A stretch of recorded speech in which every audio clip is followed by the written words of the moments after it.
Hi, this is Jube Dankworth with Texas Home Educators, and this is Deborah Bowman. She's one of our leaders here in the DFW area. Deborah was co-op leader for 24 years, and she graduated 5 children who all went to college. And we're going to talk about transcripts. Ooh, scary subject. Scary subject versus the GED. Yes. So yeah, a lot of people asked me about just being a homeschool group leader. They asked me about transcripts, and most parents that I come across are just petrified about them. And so when you sit down and talk about it, it's really something to not be so scared about. I find that sometimes we work things up in our mind that are scarier than we think because it has that official title to it. And so teachers made you think you have to be professional at everything. And it's just accounting. Yeah, it is true.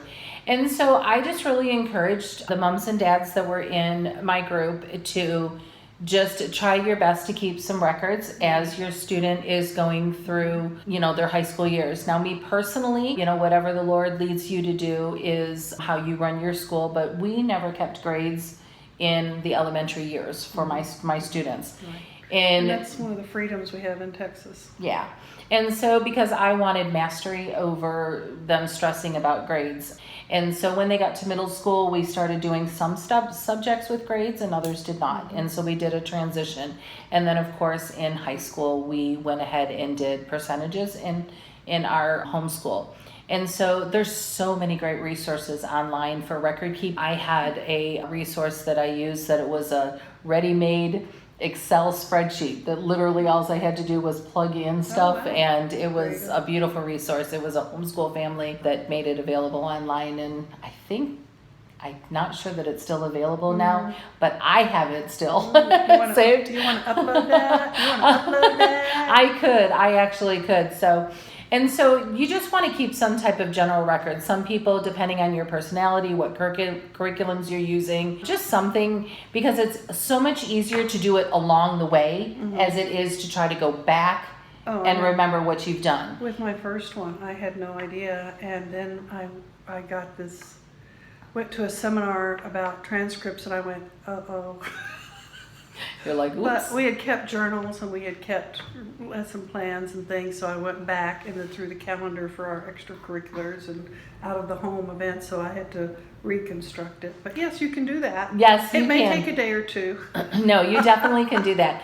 So my oldest son, he was very big into basketball. He ended up getting a basketball scholarship, but we had to keep, because you had to turn him in all the time. And so when he was doing travel sports, travel basketball, it was a requirement. So I kind of got my introduction into being forced to keep it along the way. So that was something.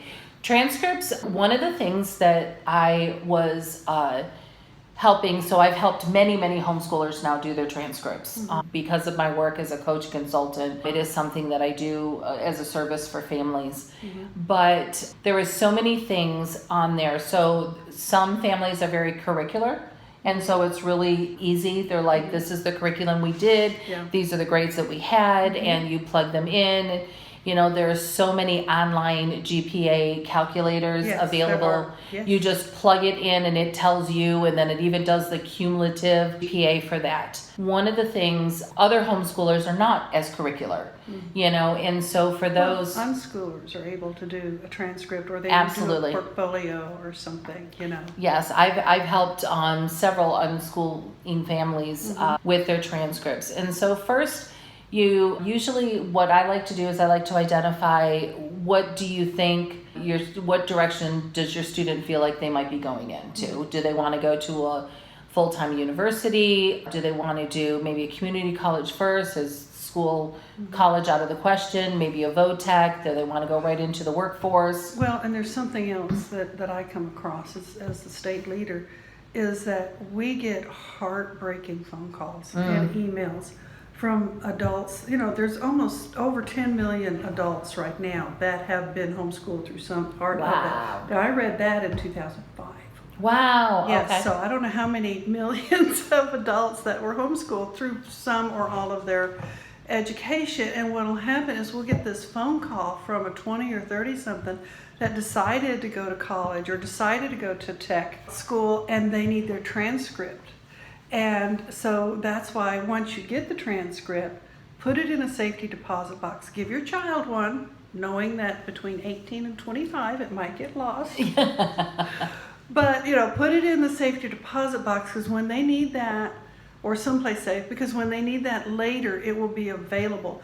And I've seen moms that didn't do a transcript, or they were mad at their teenager, they're teenagers, and didn't do one as retaliation, but that's going to hurt your son or daughter when they're in an adult and they want to do something, or even a career change, and they need that transcript to get into. Even those that went to community college, they still need that transcript to get into college and so forth. So go ahead. And that's a really good point too. It's heartbreaking. And it is heartbreaking, especially because I've never helped a family with transcripts that were, as you were saying, that many years, but I have helped families that was 2 or 3 years after graduation, and it is so much harder. Yes. It is so much harder because you just don't remember what you did or what the grades were, or planners and calendars. yes. And so, but there's so many resources now, and there's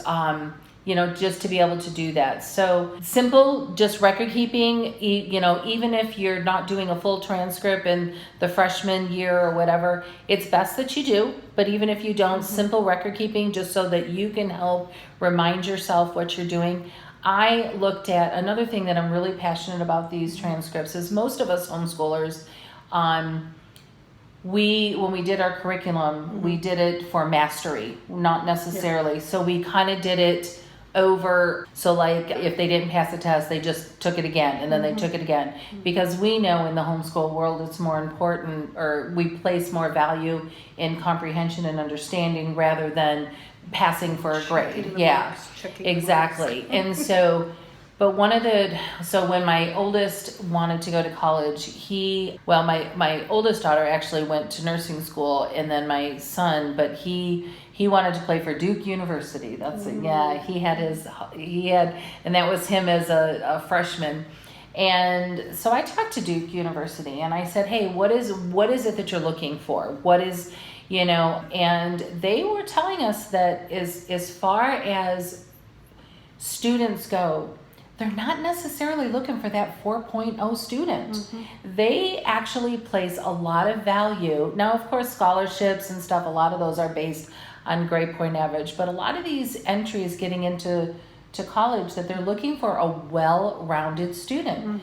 And so it really opened my eyes, and my goodness, this has been 10 years now. Yeah. And, since I first talked to, Duke University, and they were telling, it's like, so a student can sit and, read and pass all the books and pass everything. But if they're like in this club and they're president of that and they're playing basketball and they're doing this. Well, they did Baylor was not being nice to homeschoolers for a while.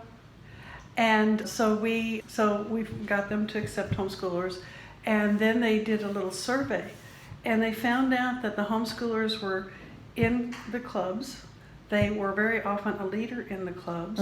They had a full schedule, usually of activities and studies, and they were better able to balance it, because like in high school, we let them kind of choose what they want to do a little bit, and we let them kind of work on their own schedule. They're not 7:30 to 2:30, and I had one at 10 o'clock was doing her algebra. So 10 o'clock at night, not in the morning. So that they were more well-rounded because they had so much flexibility in their high school. Yeah, and now they love us. Yeah, I was gonna say, and so I am so appreciative of y'all going before us and kind of blazing the way, because I have not had any problems whatsoever with any of the colleges that we went to. In fact, my oldest son actually applied and did get into Baylor, no problem. And my other son, he ended up getting a basketball scholarship, as I said, to another school, and so we took that route. But most colleges now have in their administration have their, when they find out that you're a homeschooler, they said, do you need help preparing your transcript? And I was like, well, I have this. And they're like, oh, well, that's fine. But a lot of them, even the Air Force Academy. So my younger son, he got the congressional nomination, and he was setting his sights for the Air Force Academy. And so he ended up getting the Merchant Marine Academy. We went a different route, but which turned out to be a blessing. But either way, when I called them, they said, you know, I said, what do you need for transcripts? What do you need? And they said, well, we actually have a whole department that handles just homeschoolers and the transcripts, that we can prepare them for you. And I was like, so that debunks the myth that I've seen out there that you can't get into the military academy. oh, no, not at all. Not at all. In fact, we didn't have any problems with that. He decided to stay local, and he actually went the ROTC route and ended up getting the ROTC scholarship. And so it was a blessing for our family. Yeah, definitely. And you know, in this short time that we have to get into the nitty-gritty of doing transcripts is a little bit more methodical. That's a whole workshop. And but it's not, there's YouTubes, there is of course resources with Texas Home Educators, you know, there's reaching out to other people. It's just, we wanted to let you know that it's not scary. Right. So we're here to give you confidence in your home education. So we will see you at the next video.